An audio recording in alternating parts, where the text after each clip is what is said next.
আসসালামু আলাইকুম, সবাই কেমন আছেন? আলহামদুলিল্লাহ, আমিও ভালো আছি। আজকে আপনাদের সাথে শেয়ার করব আমাদের বাড়িতে বন্যার পরিস্থিতি। আমরা হলাম ফেনী জেলার সদস্য এবং কি এই ফেনী বন্যার পরিস্থিতির শিকার আমরাও হয়েছি। আপনারা প্রথমেই দেখতে পাচ্ছেন যে বাড়িতে পানি ঢুকতেছে এবং কি রাত্রিবেলা থেকে পানি ঢোকা শুরু হয়েছে। প্রথমে একবার পানি উঠছিল, ওই পানিটা নেমে যায়, পরে বৃষ্টি হওয়ার কারণে আবার পানি উঠে। সকালবেলা উঠে দেখি যে বাড়িতে অনেক পানি হয়ে গেছে।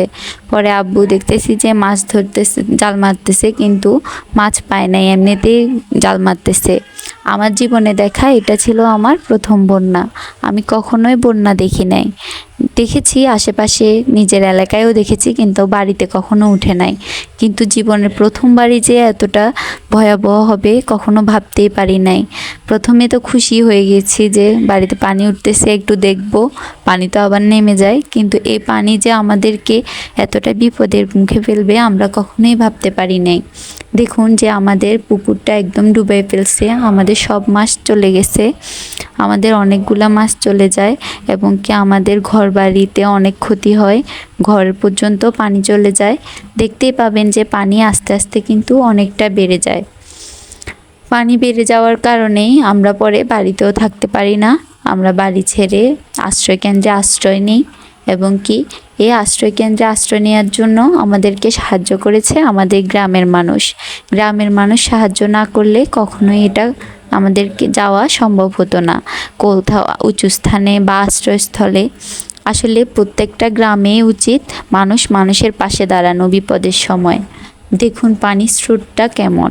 এই বন্যায় মানুষের ঘরবাড়ি নষ্ট হয়েছে, মানুষের হাঁস মুরগি গরু ছাগল এবং কি মানুষ মারা গিয়েছে এবং কি না পেয়েছি আত্মীয় স্বজনের খবর, মা বাবা এবং কি নিজের পরিবার কারোর খবরই পাই নাই। এবং কি যে লাস্ট যেদিন ঘরে পানি উঠে ওই দিন আমার হাজব্যান্ডের সাথেও আমাদের যোগাযোগ একদমই বন্ধ হয়ে যায় এবং কি আমাদের বাসায় ছিল 3টা ছোট ছোট বাচ্চা, যেটা আপনারা আমার আগের একটি ব্লগে দেখতে পান যে আমাদের বাসায় 3টা ছোট বাচ্চা আছে এবং কি ওদেরকে নিয়ে আমরা খুব খারাপ একটা অবস্থায় থাকতে হয় এবং কি আমরা খুবই ভয় পেয়ে যাই যে কি করব। ওই সময় না পারতেছি পরিবারের কারোর সাথে যোগাযোগ করতে, না পারছি কোথাও যেতে, এত পানি। পরে আমাদের গ্রামের লোকজন এসে একটা নৌকার মাধ্যমে তারা আমাদেরকে একটা আশ্রয়কেন্দ্রে নিয়ে থাকার ব্যবস্থা করে দেয় এবং কি তাদেরকে অনেক অনেক ধন্যবাদ। দেখুন এটা তখন ভিডিও করতেছি, আসলে তখনও ভাবতে পারি নাই যে পানি এতটা বাড়ে যাবে এবং কি দেখুন আমাদের মেয়েটাও হাসতেছে। আসলে আমরা কেউ কখনো কল্পনাও করি নাই এমনটা হবে। আমাদের রান্নাঘর একদম ডুবে যায়। আমরা অনেক দিন যাবৎ বাড়িতে ছিলাম কিন্তু রান্নাঘরে রান্না করতে পারি নাই, গ্যাসের চুলায় রান্না করছি, একটা মাটির চুলা বানাই ওটাতে রান্না করছি বাহিরে ছোট্ট একটা চুলায়। ওই ব্লগগুলো আসলে আপনাদের সাথে শেয়ার করতে পারি নাই, কারণ তখন ওই পরিস্থিতিই ছিল না। আসলে আমার ভিডিও করার মতো মোডই তখন ছিল না যে ভিডিও করব, সবার সাথে শেয়ার করব। অনেক ইচ্ছে ছিল, গ্রামের বাড়িতে গিয়েছি, কিছু ভিডিও শেয়ার করব, গ্রামীণ ভিডিও সবাই পছন্দ করে, আমারও ভালো লাগবে, ভিডিও করব, কিন্তু পারি নাই। এই বন্যার পরিস্থিতিতে মানুষ মানুষকে যতটা সাহায্য করেছে আসলে এটাই মানবতা। আর এই যে দেখতে পাচ্ছেন আমাদের বাড়ির পানির অবস্থা, যে পানিটা আস্তে আস্তে কিভাবে বাড়তেছে এবং একটি জীবনে অনেক কিছুর সাথে মোকাবেলা করে আমাদেরকে বাঁচতে হবে। এটা থেকেও আমাদের অনেক কিছু শেখার আছে যে জীবনের সকল পরিস্থিতিতে আমাদেরকে মানিয়ে নিতে হবে।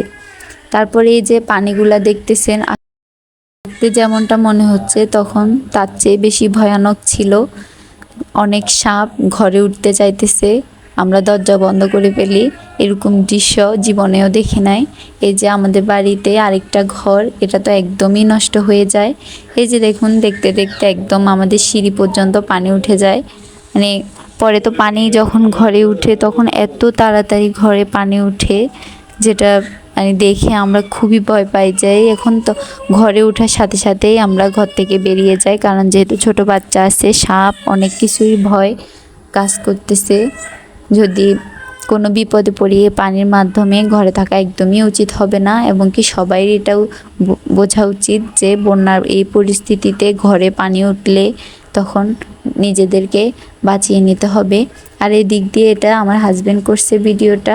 ও যখন আসতে চাচ্ছিল যে আমাদেরকে বাড়িতে নিতে আসবে, ও বুঝতে পারে নাই যে এই পরিস্থিতি হয়েছে এইদিকে। ও একদম একটা পিকআপ নিয়ে আসতেছে, কিন্তু ওই মুহূর্তে পিকআপ আর যাচ্ছে না। ওইদিকে বলতেছে যে ওইদিকের খবর কেউ পাচ্ছে না, ওইদিকে অনেক বেশি পানি। ওরা তো অনেক ভয় পেয়ে যায় এবং কি খুব কান্নাকাটি করে সবাই, আমার শাশুড়ি, আমার হাজব্যান্ড, ওরা সবাই খুব ভয় পাই যায় যে কোথায় আছি আমরা, কিভাবে আসছি, ছোট বাচ্চাদেরকে নিয়ে কোথায় গেছি। আসলে এটা স্বাভাবিক, সবার মনেই প্রশ্ন যে কোথায় গেছে।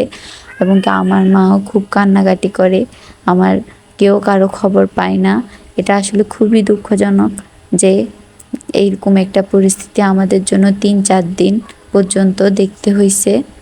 আর এটা হচ্ছে ফেনী, আমার একটা আফুর বাসার সামনে এই ভিডিওটা করা, এবং তাদের কিন্তু ফেনীর পানিগুলো কিন্তু খুবই খারাপ ছিল।